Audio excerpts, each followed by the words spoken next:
അങ്ങനെ നമ്മൾ പുതിയൊരു വീഡിയോ ആയിട്ട് വന്നിരിക്കുകയാണ്. അപ്പോൾ നമ്മളിന്ന് പോകാൻ പോകുന്നത് നമ്മളൊരു ഫാമിലി ടൂർ പോവുകയാണ്. അപ്പോൾ നമ്മൾ വയനാട്, ഊട്ടി അങ്ങനെ 2 സ്ഥലത്താണ് നമ്മൾ പ്ലാൻ ചെയ്തേക്കുന്നത്. ഇപ്പോൾ രാവിലെ 7 മണിക്ക് നമ്മളെല്ലാം റെഡിയായി, എല്ലാവരും ബസ്സിനടുത്തെത്തി. ഇതാണ് കേട്ടോ നമ്മളെ ബസ്. വീഡിയോ എടുക്കേണ്ടതുകൊണ്ട് തന്നെ ഞാൻ ഫസ്റ്റ് തന്നെ ഫ്രണ്ടിലത്തെ സീറ്റ് അങ്ങ് പിടിച്ചു. സംഭവം 1 മാസം ഗ്രൂപ്പൊക്കെ ഉണ്ടാക്കി എല്ലാവരും ചർച്ച ചെയ്ത് അങ്ങനെ തീരുമാനത്തിലെത്തിയതാണ്. ഫസ്റ്റ് ഡേ നമ്മൾ വയനാട്ടിലോട്ടും വയനാട്ടിൽ നിന്ന് പിന്നെ സ്റ്റേ ചെയ്തിട്ട് സെക്കൻഡ് ഡേ നമ്മൾ രാവിലെ തന്നെ ഊട്ടിയിലോട്ട് പോകാനാണ് നമ്മൾ 2 ടൂർ പ്ലാൻ ചെയ്തേക്കുന്നത്. സംഭവം ഫാമിലി ടൂർ കാര്യങ്ങളൊക്കെ ആണെങ്കിലും വീഡിയോസിൽ ഞാൻ ഒറ്റക്ക് മാത്രമേ ഉണ്ടോ, കാരണം വേറെ ആർക്കും വീഡിയോസിലെ കാര്യങ്ങൾക്കൊന്നും വരാൻ തീരെ താല്പര്യമില്ലെന്ന് പറഞ്ഞു. അതുകൊണ്ട് തന്നെ നമ്മളെ ജോലി നമ്മൾ ചെയ്യണമല്ലോ. അതുകൊണ്ട് വീഡിയോസും കാര്യങ്ങളൊക്കെ ഞാൻ മാത്രമേ എടുത്തിട്ടുണ്ടായിരുന്നത്, ഞാൻ മാത്രമേ അതിനകത്ത് ഉണ്ടാവും. എൻ്റെ നാടായ 19 മൈലിൽ നമ്മൾ നേരെ ഇരിട്ടി പാഞ്ചേരിമുക്ക്, അവിടെ നിന്ന് നമ്മൾ നേരെ തിരിഞ്ഞ് പേരാവൂർ വഴി നമ്മൾ പോകുക കേട്ടോ. പേരാവൂരിൽ നിന്ന് കൊട്ടിയൂർ വഴി അങ്ങനെയാണ് നമ്മൾ ബോയ്സ് ടൗണൊക്കെ കയറാൻ പോകുന്നത്. ഇതാണ് പേരാവൂർ ടൗൺ പാസ് ചെയ്ത് കഴിഞ്ഞ് പിന്നെ ഇനി അടുത്ത സ്ഥലം നമ്മുടെ കൊട്ടിയൂരാണ്. ഏകദേശം പകുതിക്ക് വെച്ച് നമ്മൾ പെട്രോളും കാര്യങ്ങളും പിന്നെ കുറച്ച് ഫ്രഷ് ആകാനൊക്കെ നമ്മൾ സൈഡിൽ വണ്ടി നിർത്തി. അങ്ങനെ ഫ്യൂലൊക്കെ ഫുള്ളാക്കി നമ്മൾ പിന്നെയും ട്രാവൽ തുടർന്നു. സംഭവം ഞാൻ ആദ്യമായിട്ടാണ് കൊട്ടിയൂർ ബോയ്സ് ടൗൺ വഴി ഞാൻ ആദ്യമായിട്ടാണ് വരുന്നത് തന്നെ. സംഭവം അത്യാവശ്യം നല്ല എയർപിൻ വളകളൊക്കെ ഉള്ള ഒരു വലിയൊരു റൂട്ടാണ് ഇത്. ഡയറക്റ്റ് വയനാട്ടിലേക്ക് നമുക്ക് ഇതിന് കണക്ഷനായിട്ടാണ് ഈ ഒരു റൂട്ട് വരിക. സംഭവം നമ്മുടെ ടൂറിന് ഏകദേശം 33 ആൾക്കാരുണ്ടായിരുന്നു. അത് കുട്ടികൾ 7 പേര് കുട്ടികൾ, ബാക്കിയെല്ലാം മുതിർന്ന ആളുകളായിരുന്നു ഉണ്ടായിരുന്നത്.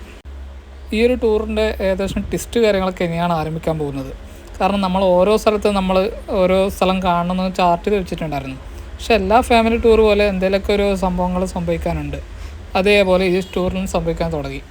കാരണം ഇന്ന സ്ഥലത്ത് പോകണം, ചില ആൾക്കാർക്ക് ഇന്ന സ്ഥലത്ത് നടക്കാൻ വയ്യ, ഇന്ന സ്ഥലത്ത് പോകാൻ വയ്യ എന്നുള്ള രൂപത്തിലായി.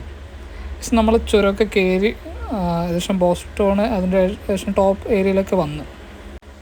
ഒരു ടൂറിൽ ഏകദേശം പിള്ളേരും ഉണ്ടാവും, മുതിർന്നവരും ഉണ്ടാവും. പിള്ളേർക്ക് കാണേണ്ട സ്ഥലങ്ങൾ മാറ്റമായിരിക്കും, മുതിർന്നവർക്ക് കാണേണ്ട സ്ഥലം മാറ്റമായിരിക്കും. അങ്ങനെ എല്ലാവരും കൂടി അങ്ങോട്ടും ഇങ്ങോട്ടും ചർച്ചകളൊക്കെ ആരംഭിച്ച് പക്ഷെ എവിടെയും പോകാൻ പറ്റാത്തൊരു അവസ്ഥയിലായി. കാരണം ഇന്ന സ്ഥലത്ത് പോകണം, ഇന്ന സ്ഥലത്ത് നമുക്ക് അത്ര എഫേർട്ട് എടുക്കാൻ കഴിയില്ല. കാരണം നമ്മളൊരു ടൂറൊക്കെ ആകുമ്പോൾ ഏകദേശം അഡ്വഞ്ചർ ആയിരിക്കും. അങ്ങനെ നമ്മൾ വയനാട് ബാണാസുര ഡാം ആദ്യം അവിടെ കയറണമെന്ന് വെച്ച്, കാരണം എല്ലാവരും കണ്ട ഒരു സ്ഥലമായതുകൊണ്ട് നമ്മൾ തിരിച്ചു പോയി. ഇതാണ് നമ്മൾ ബസ് ഡ്രൈവർ. ആൾ സംഭവം എൻ്റെ കൂടെ പഠിച്ചതാണ്. നമ്മൾ പിന്നെ പോയത് പൂക്കോട് ലേക്കിലാണ്. പൂക്കോട് ലേക്കിൽ പോയി നോക്കുമ്പോൾ അവിടുന്ന് ടിക്കറ്റ് എടുക്കാൻ നോക്കുമ്പോൾ ഒരുപാട് ടൈമാവും. അതുകൊണ്ട് ആ പ്ലാൻ നമ്മൾ ആകെ തകിടം മറിഞ്ഞു. പിന്നെയും നമ്മൾ ബസ് എടുത്തിട്ട് ഇനി അടുത്ത സ്ഥലത്തേക്ക് നമ്മൾ ട്രിപ്പ് ചാർട്ട് ചെയ്തു. അവസാനം സൈയിട്ട് ബസ് ഡ്രൈവറോട് പിന്നെ പറഞ്ഞു നിങ്ങൾക്ക് ഇഷ്ടമുള്ള സ്ഥലത്ത് പോകാൻ. അപ്പോൾ പുള്ളി പിന്നെ പുള്ളിയുടെ ഇഷ്ടത്തിന് അങ്ങോട്ട് പോകാൻ തുടങ്ങി. കാരണം നമ്മൾ പിന്നെ അടുത്തതായിട്ട് നമ്മൾ പോയത് നമ്മുടെ ലക്കിടി വ്യൂ പോയിൻ്റാണ്. അതായത് താമരശ്ശേരി ചുരമൊക്കെ അടങ്ങുന്ന നമ്മുടെ ലക്കിടി വ്യൂ പോയിൻറ്റിലേക്കാണ് പിന്നെ നമ്മൾ വണ്ടിയായിട്ട് പോയത്. സത്യം പറഞ്ഞാൽ ഈ ടൂറിൽ നമ്മൾ മെയിനായിട്ട് ആദ്യമായിട്ട് കാണുന്ന സ്ഥലം ഇതാണ്. കാരണം 2-3 മണിക്കൂർ അങ്ങോട്ടും ഇങ്ങോട്ടും വണ്ടി ഓടിച്ചുകൊണ്ട് നടന്ന് പക്ഷേ കാണാൻ പറ്റുന്ന സ്ഥലം ഏകദേശം ഇനി ഇതാണ്. ഞാൻ ആദ്യമായിട്ടാണ് ഈ ഒരു താമരശ്ശേരി ചുരം, ഇത് ഇവിടുത്തെ ഒരു വ്യൂ പോയിൻ്റ് കാര്യങ്ങൾ കാണുന്നത്. കഴിഞ്ഞ തവണ വന്നപ്പോൾ എനിക്ക് ബസ്സിലിരുന്ന് കാണാനേ പറ്റിയിട്ടുള്ളൂ. നമ്മൾ നേരെ നടന്നിട്ട് തന്നെ അങ്ങോട്ടേക്ക് പോവുകയാണ് ചെയ്തത്. നമുക്കെല്ലാവർക്കും അറിയുന്ന പോലെ തന്നെ താമരശ്ശേരി ചുരത്തിലെ ഈ ഒരു വ്യൂ പോയിൻ്റ് സംഭവമാണ്, അടിപൊളിയാണ്. കാരണം കേരളത്തിൽ ഇതേപോലത്തെ ഒരു പ്ലേസ് വേറെ ഇല്ല. താമരശ്ശേരി ചുരം അത്രയും പ്രശസ്തമാണ്, നമുക്കെല്ലാവർക്കും അറിയുന്ന പോലെ തന്നെ. ഇതിലെ ഏറ്റവും നല്ല വ്യൂ പോയിൻ്റ് എന്നതിലുപരി ഇവിടെ ഏറ്റവും കൂടുതൽ ബ്ലോക്ക് നടക്കുന്ന ഒരു സ്ഥലം കൂടിയാണ് ഈ ഒരു ഏരിയയിലാണ്. കാരണം ഒരു വ്യൂ പോയിൻറ്റിൽ ഉപരി കാരണം ഈ ഒരു റോഡ് സംഭവങ്ങൾ കാണാൻ ഭയങ്കര ഒരു ഭംഗിയാണ്. കാരണം കേരളത്തിൻ്റെ ഏറ്റവും അടിപൊളിയായിട്ടുള്ളൊരു സ്ഥലങ്ങൾ കൂടിയാണ് ഇവിടുത്തെ ഈ ഒരു വ്യൂ പോയിൻ്റ് വരുന്നത്.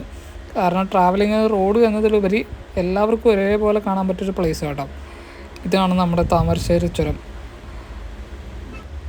ഇവിടുത്തെ ഒരു വ്യൂ അടിപൊളിയാണ്.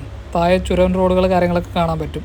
അതേപോലെ തന്നെ താഴെ മർക്കസ് പള്ളി, അതിൻ്റെ താഴെ അടിവാരം, താമരശ്ശേരി അങ്ങനെയുള്ള പ്രദേശങ്ങൾ ആ ഏരിയയിൽ മൊത്തം. താഴെ കോഴിക്കോടാണ്, മുകളിൽ വയനാട്. സംഭവം നമ്മൾ ഈ ഒരു ചുരം അത് എന്താ പറയുക ആൾക്കാർക്ക് അത്രയും പ്രിയപ്പെട്ടൊരു സ്ഥലം കൂടിയാണ്. ബ്ലോക്ക് ഒഴിവാക്കിയതിനനുസരിച്ച് എന്നാൽ ഒരുപാട് സമയം നമുക്കവിടെ ഇരുന്ന് ഇതിൻ്റെ വ്യൂ ഒന്ന് ആസ്വദിക്കാൻ പറ്റും.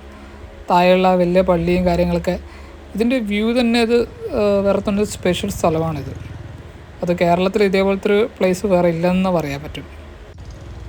സംഭവം അത് ട്രിപ്പിൻ്റെ ആദ്യത്തെ സ്ഥലമായതുകൊണ്ട് തന്നെ മാക്സിമം ഇവിടുത്തെ സ്ഥലങ്ങൾ കാര്യങ്ങളൊക്കെ കണ്ട് ഇനിയിപ്പോൾ വേറെ നമ്മൾ വയനാടൊക്കെ തന്നെ ഇനി തിരിച്ചു പോകണം. ഇനി അടുത്ത സ്ഥലവും കാര്യങ്ങളൊക്കെ പിന്നെ ഭക്ഷണം കാര്യങ്ങളൊക്കെ കഴിക്കാനുണ്ടായിരുന്നു. അങ്ങനെ ഒരുപാട് സമയം, ഏകദേശം ഒരു 10-15 മിനിറ്റ് നമ്മളവിടെ മാത്രമേ അവിടെ വെയിറ്റ് ചെയ്തിട്ടുണ്ടായിരുന്നുള്ളൂ. അത് കഴിഞ്ഞ് നമ്മൾ വണ്ടി നേരെ തിരിച്ചങ്ങോട്ട് പോവുകയാണ് ചെയ്തത്. എന്തായാലും വയനാട് വരുന്ന ആൾക്കാർ എന്തായാലും ഈ ഒരു സ്ഥലം കാണാതെ പോവാതെ ഇരിക്കാൻ ചാൻസ് കുറവാണ്. കാരണം അത്രയും ബ്യൂട്ടിഫുള്ളാണ്. അവിടുത്തെ കുരങ്ങന്മാർ കാര്യങ്ങൾക്ക് അതെപ്പോൾ അവിടെ തന്നെ ഉണ്ടാവും. അങ്ങനെ നമ്മൾ അവിടുത്തെ കാഴ്ചകൾ കാര്യങ്ങളൊക്കെ മതിയാക്കി ഇനി നമ്മൾ നേരെ തിരിച്ചു പോകട്ടോ. തിരിച്ച് നമ്മളൊരു അമ്യൂസ്മെൻറ്റ് പാർക്കിലാണ് പോകുന്നത്, ഇവിടെ ലക്കിടി തന്നെ ഉള്ളത്.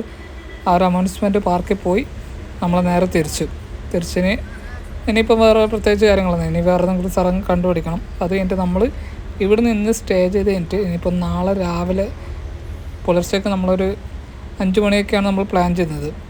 ഇതാണ് നമ്മുടെ കൽപ്പറ്റ ബൈപ്പാസ് കാര്യങ്ങളൊക്കെ. ഈ റോട്ടിൽ പോകുന്നത് അങ്ങോട്ട് റോട്ടിൽ പോയി കഴിഞ്ഞാൽ നമ്മൾ മേപ്പാടി കാര്യങ്ങളൊക്കെ വരുന്നുണ്ട്. നേരെ നമ്മൾ ബൈപ്പാസ് കയറി. അപ്പോൾ എന്തായാലും നമുക്കിനി അടുത്തൊരു ഊട്ടി ടൂർ ആ ഒരു വീഡിയോയിൽ കാണാം.